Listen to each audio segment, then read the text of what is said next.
बिस्मिल्लाहिर्रहमानिर्रहीम। सादा मुंडा वीस के प्यारे दोस्तों, अस्सलाम वालेकुम।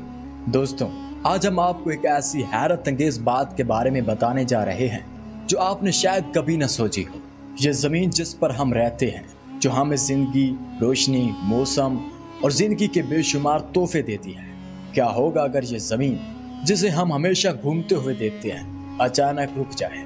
ज़मीन तकरीबन 1670 किलोमीटर फी घंटा की रफ्तार से घूम रही है। ये रफ्तार इतनी तेज है कि हमें महसूस भी नहीं होती, मगर इसी गर्दिश के बायस हमें दिन और रात मिलते हैं। साल भर के मौसम तब्दील होते हैं और जिंदगी का तवाज़ुन बरकरार रहता है। शायद हम इसके बगैर जिंदगी का तस्वुर भी ना कर सके, लेकिन आज हम इस ही तस्वुर पर गौर कर रहे हैं। अगर ज़मीन घूमना बंद कर दे तो इसके हम पर, हमारी ज़मीन पर और ज़मीन पर मौजूद हर जानदार पर क्या असरात होंगे। आइए इस मफरूज़े को हकीकत के करीब लेकर चलते हैं।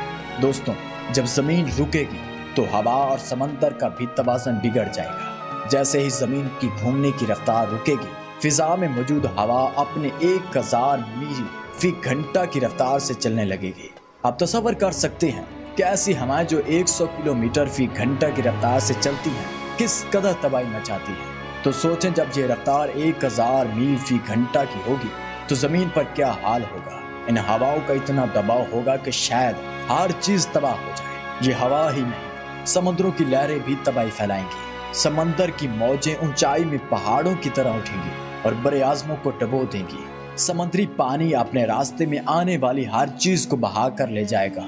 सैली शहर गर्क हो जाएंगे और दुनिया भर में सैलाब की सूरत हाल पैदा हो जाएगी। दोस्तों, हमें सूरज के तुलू और गरूब का इतना मनूस निज़ाम मिला है कि हमने कभी ये नहीं सोचा कि इसके बगैर जिंदगी कैसी होगी।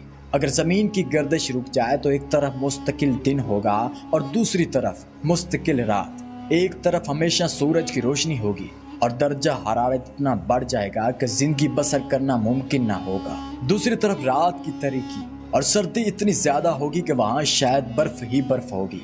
जमीन पर मौजूद दरख्त, पौधे और इंसान इस मुस्तकिल दिन और रात के माहौल में जिंदा नहीं रह सकेंगे। मुस्तकिल दिन की रोशनी में पौधे जल जाएंगे और रात की सर्दी में सब कुछ जम जाएगा। दोस्तों, ये बहुत खौफनाक बात है, क्योंकि हमने कभी ऐसा तस्वुर भी नहीं किया। जमीन की गर्दिश रुकने का एक और बहुत बड़ा असर जमीन के अंदर की परतों पर होगा।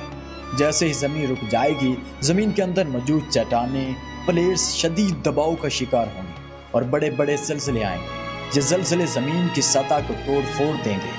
बड़े बड़े बड़े आज़म एक दूसरे से टकरा जाएंगे और बहुत से इलाके ज़ेरे ज़मीन दब जाएंगे। आपने शायद कभी न सोचा कि ये ज़लज़ले कैसे आते हैं, लेकिन ज़मीन की गर्दिश रुकने से जो इर्ताश पैदा होगा वो इन ज़लज़लों को जन्म देगा और दुनिया की सरहदें तब्दील हो जाएंगी। बड़े आज़म टूट फूट जाएंगे, पहाड़ सुरंगों होंगे और हमारी ज़मीन का नक्शा हमेशा के लिए बदल जाएगा। जब ज़मीन की यह गर्दिश रुक जाएगी तो सिर्फ इंसान ही नहीं बल्कि पूरी जानदार दुनिया इससे मुतासिर होगी। समुद्री हयात जिनका इन्हिसार समुद्रों के बहाव और दर्जा हरारत पर है, वो बका की जंग में नाकाम हो जाएंगे। समंदर में जिंदगी खत्म होती जाएगी और इसके साथ ही जंगली हयात भी मादूम होने लगेगी। जमीन की फिजा, दर्जा हरारत और मौसम के बगैर जानवर भी जिंदा नहीं रह सकेंगे। बहुत सी इकसाम हमेशा के लिए खत्म हो जाएगी और दोस्तों, शायद इंसान भी इस तब्दीली को बर्दाश्त ना कर सके।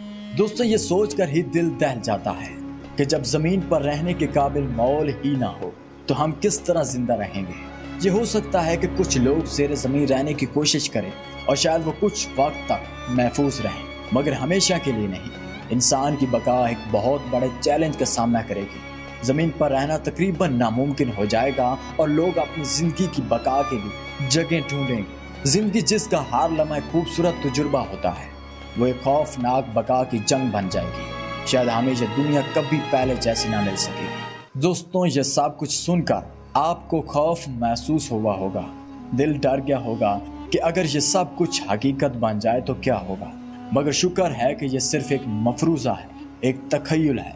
हमारी ज़मीन अपने निज़ाम में बहुत मजबूत है और कुदरत ने हमारे लिए इस निज़ाम को कामिल बनाया है। हम इस बात की कदर करनी चाहिए, हमें ज़मीन का शुक्रगुजार होना चाहिए और इसकी हिफाजत के लिए अपनी जिम्मेदारियां निभानी चाहिए। आज हम ज़मीन को आलूदा कर रहे हैं, इसके वसाइल को बर्बाद कर रहे हैं और कुदरत के कवानीन को नज़रअंदाज कर रहे हैं। लेकिन ये सोचें कि अगर कभी हमें इस ज़मीन की कुदरती तरतीब के बगैर जीना पड़े तो क्या होगा। हम सबको ये ऐद करना चाहिए कि हम ज़मीन की हिफाजत करेंगे और इसके माहौल को बेहतर बनाएंगे और आने वाली नस्लों के लिए इसे महफूज रखेंगे। दोस्तों, ये वीडियो एक याद दहानी है कि हमें इस खूबसूरत ज़मीन की हिफाजत करनी चाहिए। ये ज़मीन हमें ज़िंदगी, मोहब्बत और खुशियों से भरपूर लम्हात देती है। तो आइए हम सब मिलकर इसकी कदर करें और अपनी ज़िंदगियों में ऐसी तब्दीलियां लाएं जो इस ज़मीन को मज़ीद खूबसूरत और महफूज बना सके।